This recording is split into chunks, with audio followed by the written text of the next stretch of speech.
Hey guys, so I had this idea. I was taking a shower, and best ideas come to you in there. But anyways, I had this totally hypothetical idea about patterning that I wanted to communicate and get your ideas on. Um, the first thing I want to say is that one of the biggest confusions people get about patterning is, again, that it's something that we're doing.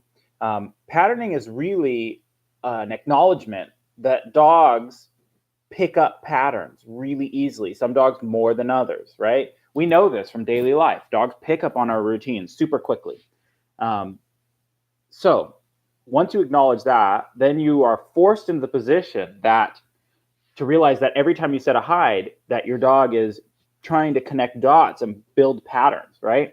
And when they build patterns, that sometimes gets in the way. So pattern training is really trying to interrupt the natural patterns the dog's making, which could be harmful, and replace them with useful patterns. So anyways, I had this idea of a potential harmful pattern. And part of this is you guys have all been, if you've been in nose work long enough, you've been in those situations where a hide is harder than it should be. And we're not sure why. It seems like a hide you should be able to do in your sleep, and the dog's not doing it. And there could be lots of reasons for this, but here's a potential reason.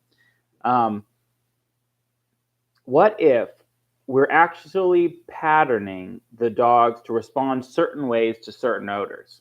Okay, so the idea is, and I hate this idea people get of my dog likes one over another. I think dogs don't care about odor. None of them are interesting, pleasant, or displeasant to them in general.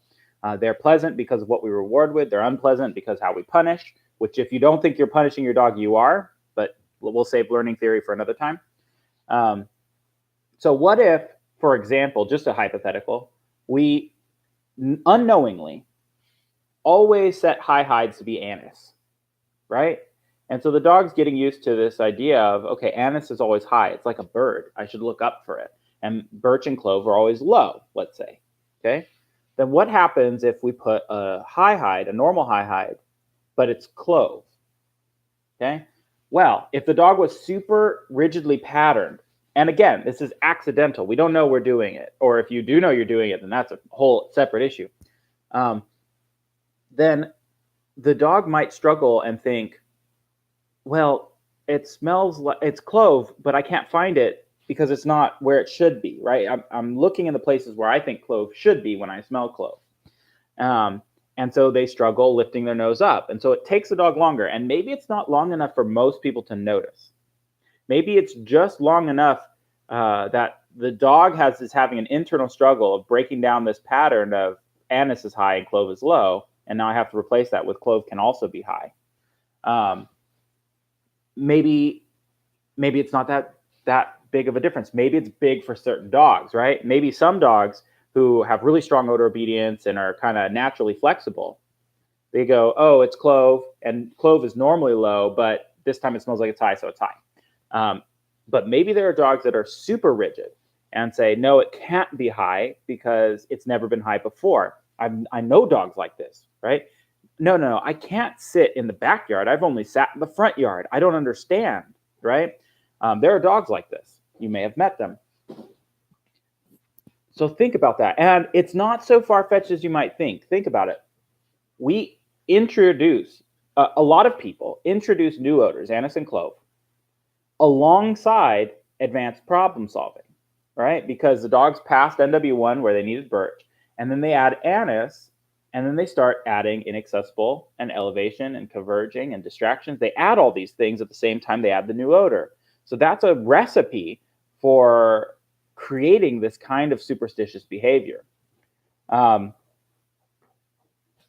my own classes, by pure laziness, not by some kind of design, pure laziness, I tend to do a week or a month where all I set is birch. If there's 5 hides out, there are 5 birch hides, right? And then next month, I'm out of birch, I do a month of anise. And the next month, I do a month of clove. So every odor type ends up in every location just because I'm too lazy to set multiple odors out for multiple hides. Now, it's not a blind spot. I do it every now and then because I'm not that lazy.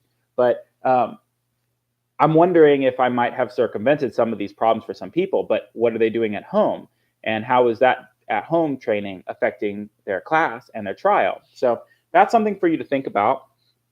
And one last point about patterning, I mentioned at the beginning, it's not something we do, it's a recognition of something that dogs do.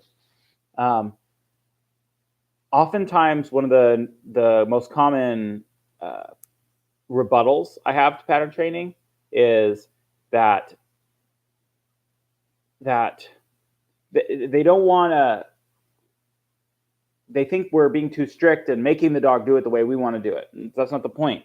But if you translate that into pattern language, what I've heard from some people is, and this is a better argument, which is that we don't know how odor's working. The dog knows how odor's working, right? We don't know what the environment's doing, but the dog knows because they've been endowed with instincts that help them through this.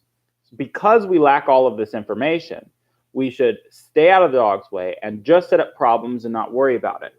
I find this logic still flawed. Every time you set a hide, you're setting a pattern. But there is some validity to the idea that if you're serious about pattern training, you should remain hyper humble about what you know about odor movement and not. And sometimes when we I don't like how the dog skipped this hide to go to this other hide. Sometimes you take a step back and say, well, is that just how the environment's working and how the odor's working? And it's not an error to fix. It's the natural way of the dog working. So that we should remain humble to those thoughts. So that's my last thought. If you want to engage in this discussion, I really want to hear your thoughts about this. And this is why, if you think about it, this is why some people might think that their dog likes an odor over another odor. It's just because they like odors in a specific context, right? Usually if a student comes into a trainer, and I know a lot of trainers who do this, and the dog doesn't like anise, what we do is we set up a box drill, right? And the dog alerts on anise like it always does. And we see, there's no problem. Well, maybe it's just that the dog has no problem with odor in boxes. And the problem was that she was setting anise in another location, somewhere else where the dog has trouble with that location. And she accidentally thinks that it has to do with anise. So that's an interesting idea. If you're wanting to discuss, go to Patreon. I will be trying to reply to every single comment I get on Patreon because there's just too many places I can't check: YouTube, Patreon, Facebook, and wherever else this goes. So thank you to my patrons on Patreon for subscribing. You guys are making it possible for me to do these kinds of videos and share my knowledge with you, and I really appreciate it. So I'll see you guys next time.